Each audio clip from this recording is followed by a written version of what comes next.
Okay, so once you have opened up your image and you have cropped it down and you have edited it using any of your actions, you can use any action you want. You can use an LA Neuro action, you can use a cleanup action, you can use any action that you want.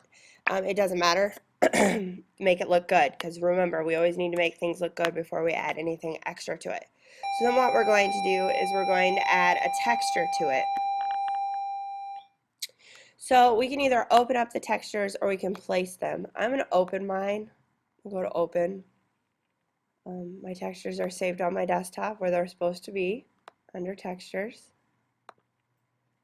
And I'm going to pick a texture that's going to add some dimension to that background, because the background is, although it's blue, it's kind of plain. So I'm just going to open up this one. And I'm going to select all, and then I'm going to copy. The shortcut for copy is Command C, and then I'm going to open up my other image and I'm going to paste that in. Now I could have placed that as well, just like we've done in the past. I'm now going to Command T. Textures are really cool because you don't have to worry about keeping them in proportion. You can move them around. Then what you're going to do is, with this layer, you're going to go up here and you're going to pick one of these different blending options. You can do darken, you can go through. It's going to add different effects to it. It's going to allow that to come through. I really like linear burn.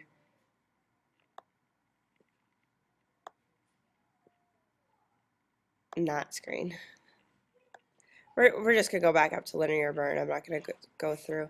You could also add, you can tone that down if it's too much for you. You can copy your background, pull that ahead of it,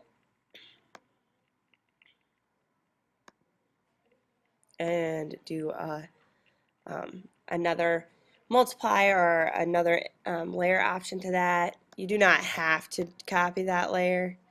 Sometimes it does help. I usually put 2 to 3 textures on mine. I like to do like a border texture as well. Something that has a little bit of a border to it. Like this one, for example, if I opened this one and copied and pasted that and opened it in there, Command T to free transform,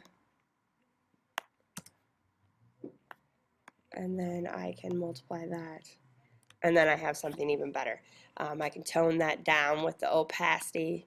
The key for textures is layers, layers, layers, and changing your blending options and your opacity. You could also put layer masks on there.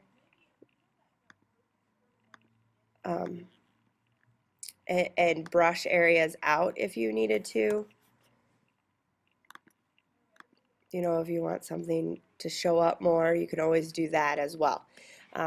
You know, go in and really play with it. I do a lot with textures and line photos and things like that. So remember that. You can do it in color or black and white. If I were to do this picture, it would be done in black and white. I would switch that to black and white and then put my textures over it. So that is your assignment. You need to do that to 3 of your photos. You will need to pick your best one and post that to your blog. Then put 3 of them on a storyboard like you did with your oil and water and post that to your blog as well.